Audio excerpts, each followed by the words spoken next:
Figuring out flood insurance for the National Flood Insurance Program can make you pull your hair out. Man, it can be as painful as watching someone run over your cat's tail. I'm sorry.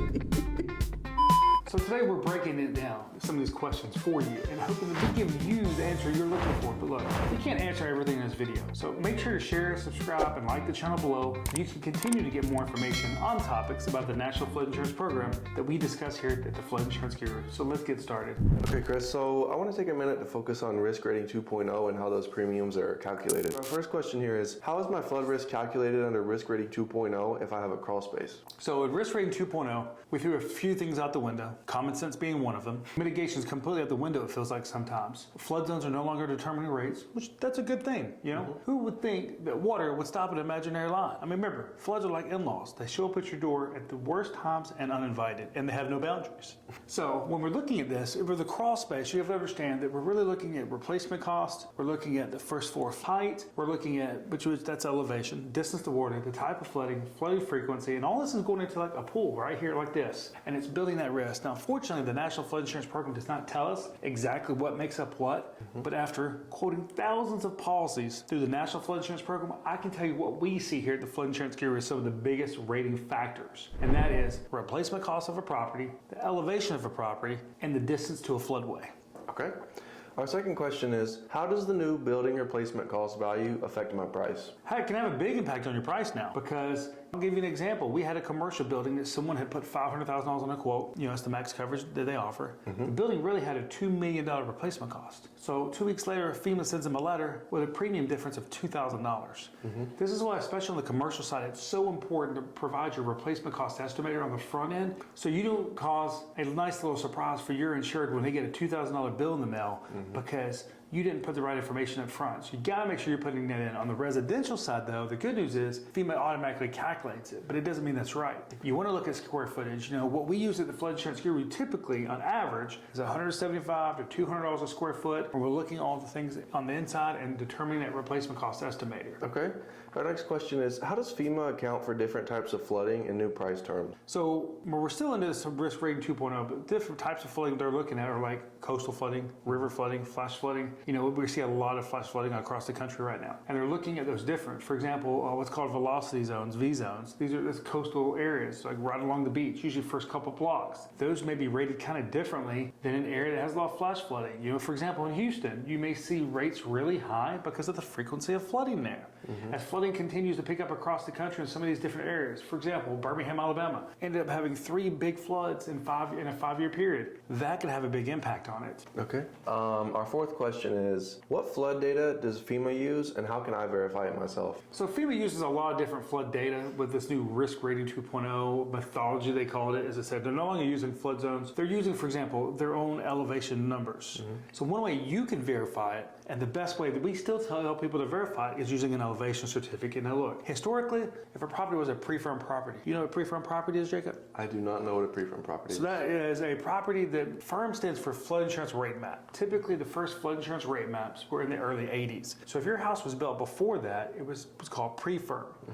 You know, some maps weren't put into place till the 90s, even 2000s I've seen. So if your house was built what's called pre-firm, you didn't have to have an elevation certificate if you were in flood zone A or AE. If it was a post-firm, you did have to have one. You couldn't even get a quote through the National Flood Insurance Program. The good news is now you can, but getting an elevation certificate, on average, we still see it impact the rates 20 to 30% when having that elevation certificate. So that's what you can do to control. The next thing you can do is work with your insurance agent to have that replacement cost estimator. You can also talk to your community about your distance to a floodway. Are the floodways changing? What are they doing to mitigate those floodways? What is the community doing as part of their community rating system? Remember, the community rating system is the program that communities voluntarily can participate in. And when they do, I mean, it's a very high level, but they go above and beyond what FEMA is requiring. And by doing so, they typically will give discounts up to 40 to 45% on a National Flood Insurance Program policy. And they do it on a ranking typically from a 1 to a 10. Tulsa, Oklahoma recently moved up from like 6 or 7 to like a 1. And they're one of the top communities in the country now, and that had a big impact. So talk to your community. Make sure that they're doing the different things in the community rating system to bump up those discounts. Okay, so we're going to stay on a similar topic here. How does FEMA estimate my floor height if they don't have an elevation certificate? They're using a lot of different technology now. You know, what we have with artificial intelligence, Google Earth, and all these different things kind of to determine that. And they know that too after doing all the topography with these different maps. Are they exact? No, we see where they're off a lot. In fact, historically, what we used to see is they would think that a boathouse was the same level as a lake house. Well, if you've ever been to a lake house, you know the boathouse sits pretty far down, but it would have them both sitting at the same level, and we just know that wasn't the case. In fact, we had a customer in Muscle Shoals, Alabama, that was 80 feet above the base flood elevation, but never knew that he could have his property removed.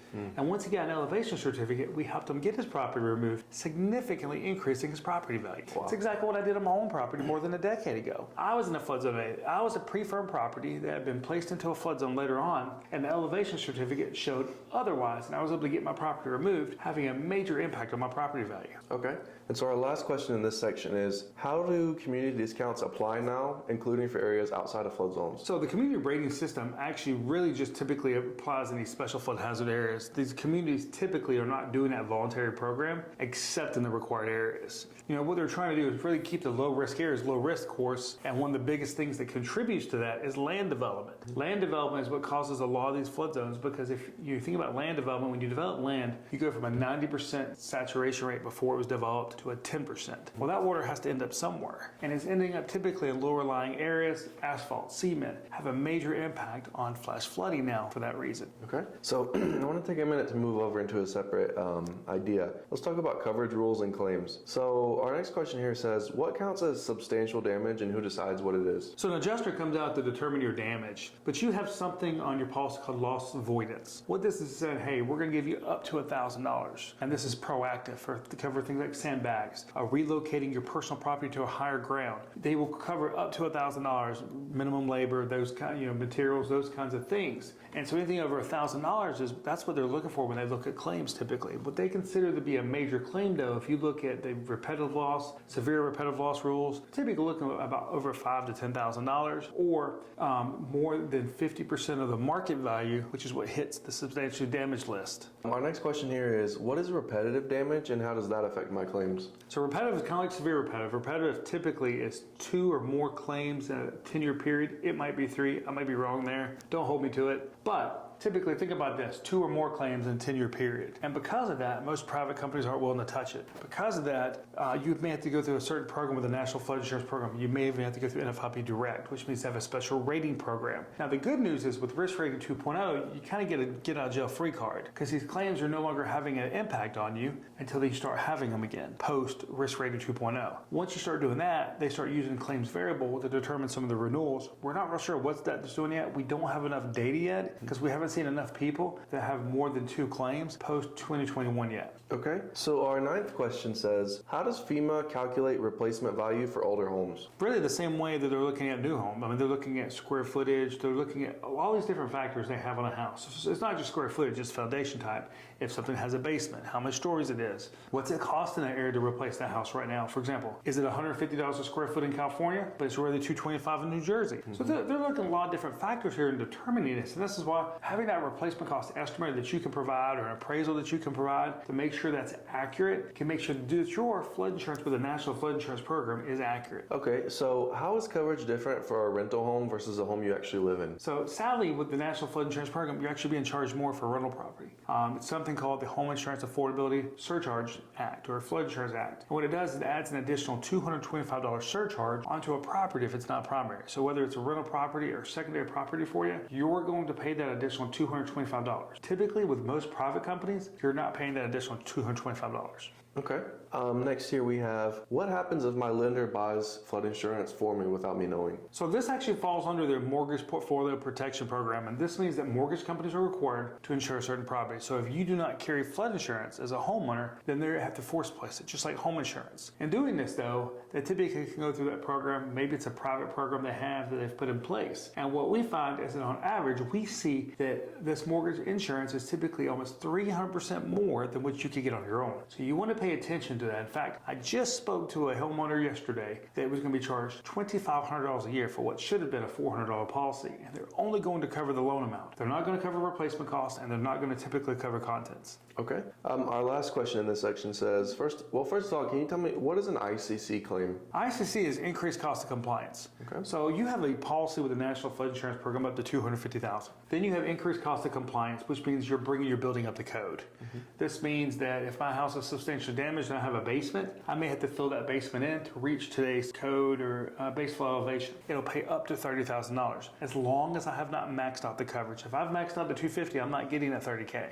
But if I only hit $200,000 or $220,000, I still got that $30,000 there. Now let's be honest, that $30,000 is not going very far. And that's why we got things like disaster loans and disaster grants through the hazard mitigation grant program that sometimes can help either elevate or relocate a property to bring it up to code. Okay. And then to kind of continue with that idea, what documents do I need to file an ICC claim, and how do I combine funding? So you really need to work with your local floodplain manager and the National Flood Insurance Program administrator when doing this. Similar like getting a severe repetitive loss property removed, they really set a lot of the guidelines there, making sure they're following the FEMA rules because the National Flood Insurance Program sets these rules, and whether you're at the local level, if you're at the state level, they have to follow these in order to continue to participate in this program. So definitely reach out to your local floodplain manager, who typically is usually under the zoning department. Okay, and you may have addressed this here, but is there any way to combine funding within those ICC claims? When you're looking at those, there may be a possibility of having one claim and then you may be able to get a disaster loan on top of that. Okay. There might be some different hazard mitigation grant programs out there. I said the best thing to do there is to work with your local floodplain manager to understand what's available in your area. Because typically, remember, when they come in, they may do what's called a hazard mitigation grant program, and they call it the buyback program. In Atlanta, during 2009, during the Six Flags flooding,